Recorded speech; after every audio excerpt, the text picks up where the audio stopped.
You all have been asking me to cover this for months, so here's your Christmas present. Let's talk about Luka Magnotta, the man many of you know, probably because of the Netflix docuseries Don't F with Cats.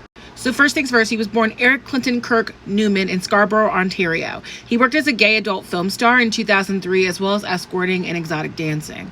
Now, in 2005, he got convicted of impersonating a woman and trying to open multiple credit cards in her name for over $10,000. He pled guilty, spent 9 months in prison, and then had 12 months of probation afterward. Now, kind of in an attempt to get away from his negative reputation and criminal past, he changed his name to Luka Rocco Magnotta in 2006. He then very unsuccessfully tries to become a reality star, applying to multiple TV shows. The ones he manages to get on, he gets kicked off almost immediately. He's trying to be an actor. He's not doing really good. And in 2007, he files for bankruptcy. Now, according to police records, they say that over the next couple of years, he pretty much is just like a professional catfish, pretty much making over 70 different Facebook pages and other sort of website pages that he used to talk to people and be different people. Now, not a crime to be a catfish, but the next thing that he embarks on is a crime, which is animal abuse.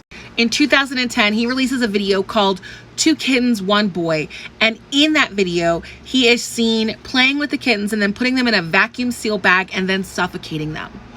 A data analyst named Deanna Thompson and another man using the alias John Green create a Facebook group pretty much rallying the internet to try and find the creator of this video.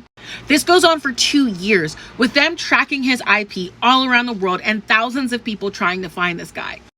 All the while, he's still posting new videos of him abusing cats.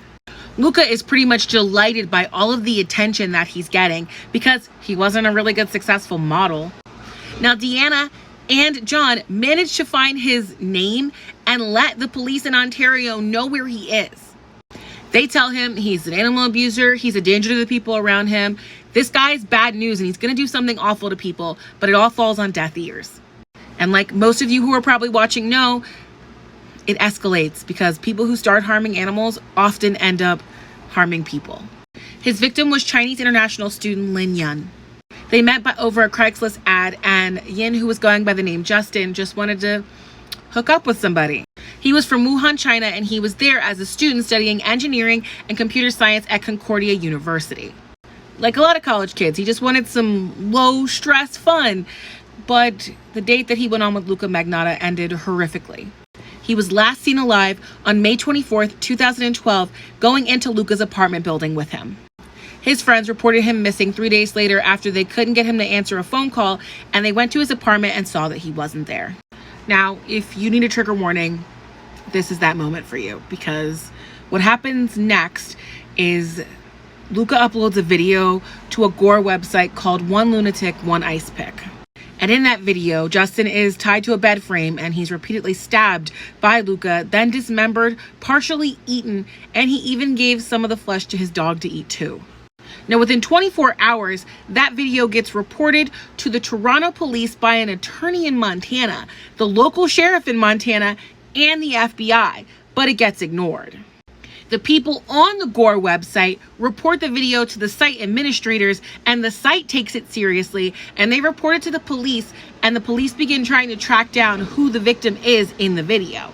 The same day that Justin is reported missing, a package gets delivered to the Conservative headquarters of Canada, stained with blood and smelling rank. That box contained Justin's foot. It was marked with a red heart, and with that information, Canada Post located another package that was being mailed that was being sent to the Liberal Party of Canada. A janitor finds a decomposing torso on the same day out behind an apartment in Snowdon, Montreal. Now, he had seen the suitcase out there on March 25th, but he hadn't gotten around to moving all the trash because there was so much. The police do an investigation, and they find at that scene, inside loads of trash bags, more of Justin's remains, as well as his bloody clothes, identifying documents, and weapons that were used in the video. Now, CCTV footage shows a man dropping off multiple garbage bags, and they match that image to the CCTV footage from the local post office. Just before midnight on the 30th, police search his apartment, and of course, Luka's not there, but there is blood everywhere. Now, on May 30th, they confirm that it is Lin Yun Justin, and the killer is Luka Magnotta.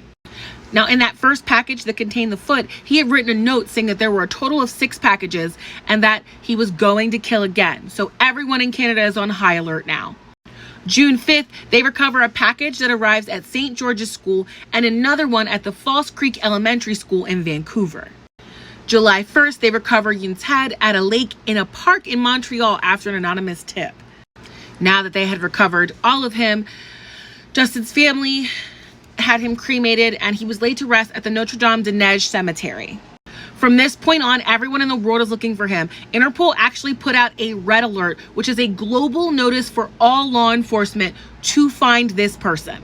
The warrant for his arrest was first-degree murder, committing an indignity to a body, publishing obscene material, mailing obscene material, and criminally harassing the Prime Minister, Stephen Harper, as well as other unnamed members of Parliament. So where's Luka Magnotta, you might ask? He's in Paris.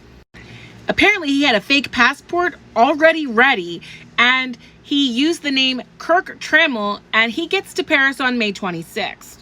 Now, they trace him to a hotel in Paris, but by the time the French police get there, he's already moved.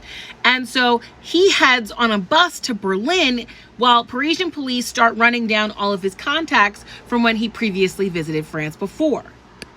Now, it doesn't take very long. On June 4th, 2012, Luka is caught by Berlin police in a cafe, an internet cafe, reading news stories about himself. News stories that show his picture. He tries to give the police several fake names before just admitting, like, yeah, I'm the guy. I'll go quietly.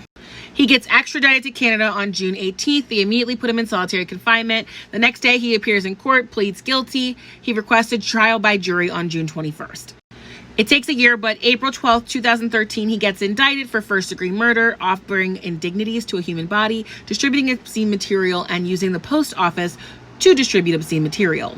The official trial begins on September 28th, 2014, and it's total The entire 10 weeks, his lawyer is trying to say that he is not guilty by reason of mental defect due to mental health issues.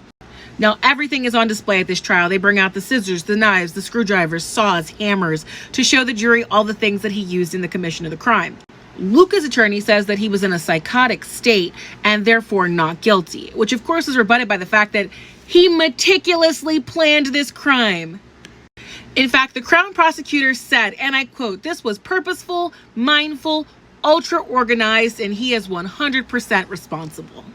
Now, Luka really leaned into his defense and even told a psychiatrist that someone named Manny was there telling him what to do and that Manny was in his head.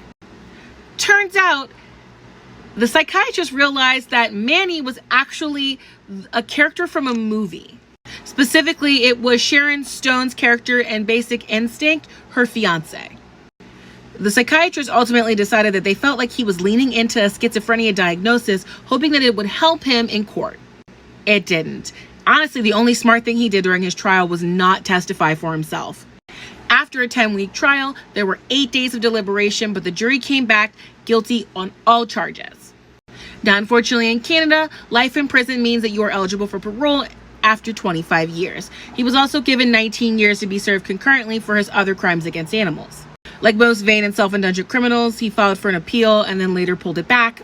He got married to another inmate in 2017, and he still writes to newspapers in Canada trying to get attention. His first parole hearing will be in 2039.